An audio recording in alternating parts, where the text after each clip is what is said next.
Hey everyone, today we've got another fairly heavy one. This is what I call the toxic cycle.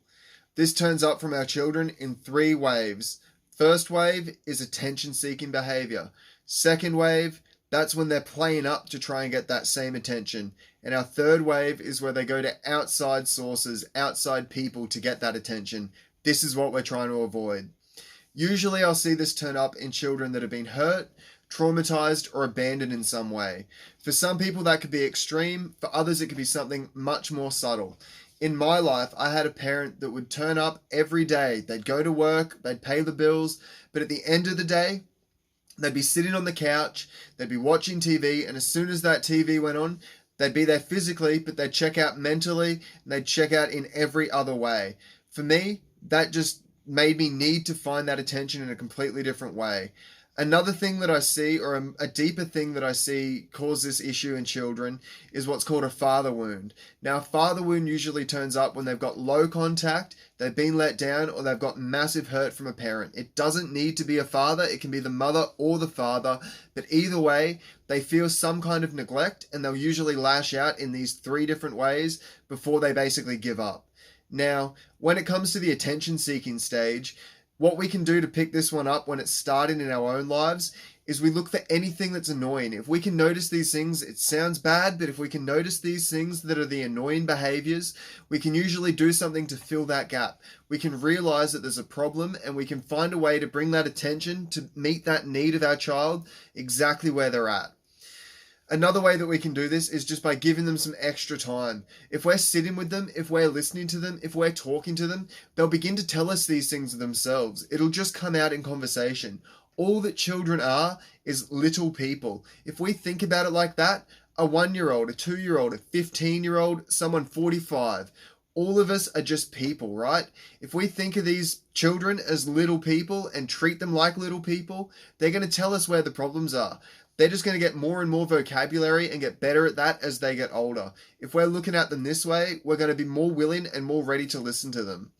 Now, when it comes to actually getting this attention across, getting this affection across to our children, there's 5 typical ways that people hear love. These are gifts. A lot of people love to give gifts to their children. The next one is acts of service. We all like to make dinner or have to make dinner for our children. We all have to clean up for them. Another one is quality time. If we can spend that quality time with people that hear love that way, we're going to go very, very far with them. Another one is words of affirmation. Some people just like to know that they're loved, know that they're cared for in a word, in a card. And our last way is with physical touch, with affection.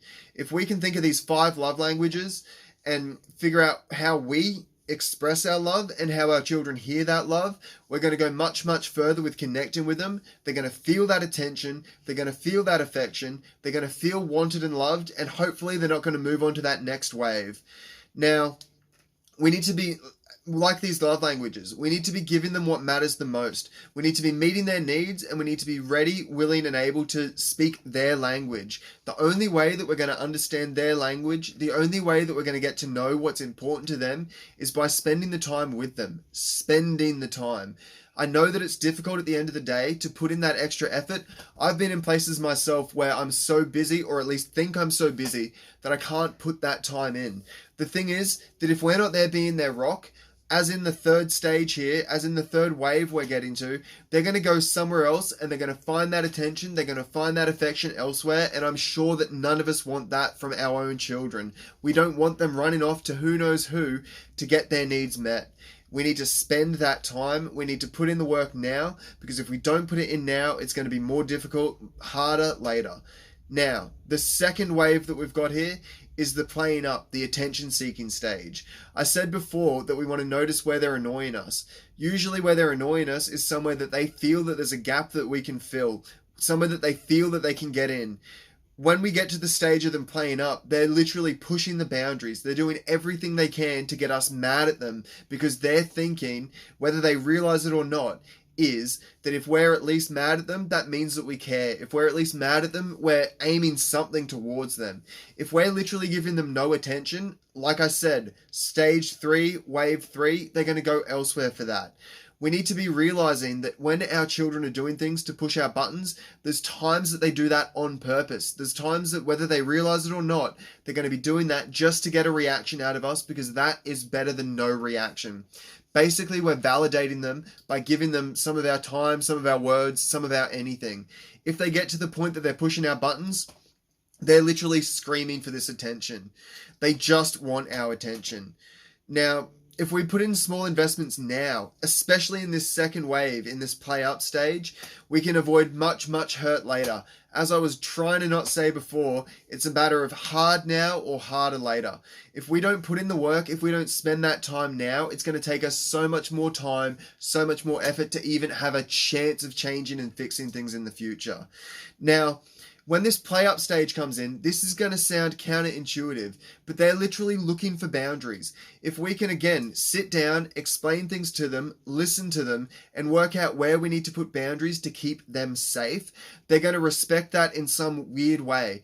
I remember working in primary schools and thinking that if we came in telling these children what to do, that they'd just push back. The fact of the matter is, as long as we're upfront and as long as we're straight with them, as long as we treat them like those little people, we can pretty much tell them anything. We can pretty much put whatever boundaries in that we need to keep them safe. As long as they're logical and as long as they're there for them and not just to make our own lives seem easier. Again, it's going to be hard now or harder later. These boundaries can be with their routine. It can be literally just getting themselves ready for school. It could be just a night routine. That's where I start every time, and it pays dividends. That bit of effort can literally set up your whole week, your whole month, years of time. Next is if we can fix their diet. A lot of times we're feeding them too many carbs, too much sugar, and too many things that they can't convert to the good energy. Too many things that are going to make their body cry out, which is also going to make them want more of that attention. Now, exercise. If we can get them worn out, if we can get them physically running around instead of sitting there on their games or sitting there watching TV or wasting their time on whatever the latest social media or video platform is, then they're just going to have more energy. They're going to have more effort and they're going to be more in our faces looking for this attention as well. Now, our third wave and the worst wave. This is when our children have basically given up on us and now they're going to outside sources. They're doing whatever they can to get the attention that they feel they need, the attention that they think they need to feel valid as a person. This is when it's incredibly hard to pull our children back. This is when it's almost impossible to start to change some of these things without massive, massive, massive amounts of effort and lots and lots and lots of time. This is literally our children crying and screaming and kicking for this attention now. They're doing this while giving up on us, so sometimes we're not even going to hear it. Sometimes we're not going to see those signs. If we're not spending the time in the earlier stages, it can be so much more difficult to start to pick them up now. I've noticed that with boys, they'll usually run into their hobbies. They'll start to think about girls, and if that fails or if they're a little bit more forward, they'll start fighting and getting into confrontation instead. It's whatever they can do to get attention, to get acceptance from the world. If they can't get the acceptance, they're just going to kick back. From what I've seen with girls, they usually seem to start with their clothing and their makeup. Then they'll start trying to attract the boys, and when that doesn't work, they'll basically go for any male attention. I've seen this happen with teachers, I've seen this happen with boyfriends, I've seen this happen with people in the family. We need to be really careful with this, because this is where actual abusers are going to try and come in and are going to try and just literally do whatever they want with the children. This is the danger of this toxic cycle. If we're not giving them that attention in wave 1, if we miss where they're crying out for attention and affection in wave 2, and they're getting to strangers, we're literally into that stranger danger territory where someone's going to come in and someone's going to use our children. That is the last thing that we want. Now, they're going to make bad choices. No matter what, children are going to make bad choices. We need to be willing and ready and able to let them make those choices. That's one of the ways that we can show them that we care. If we're doing this, we're going to be letting them fail, we're going to be able to coach them, and we're going to be able to guide them and lead them through life. That's how we avoid this cycle.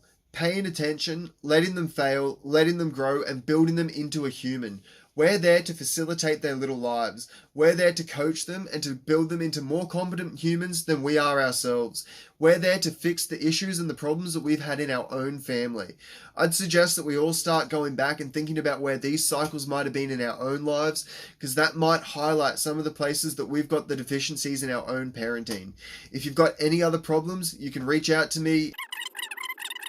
I'm literally here to try and help people fix these kind of problems with their children.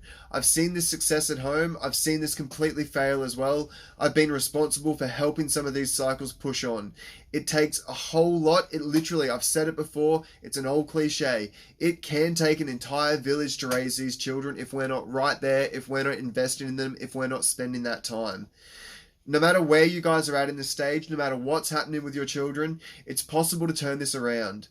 Give it some attention, give it some thought, give them all the attention and affection you can and all the time that you can make. Just whatever you're doing, go get it. You've got this.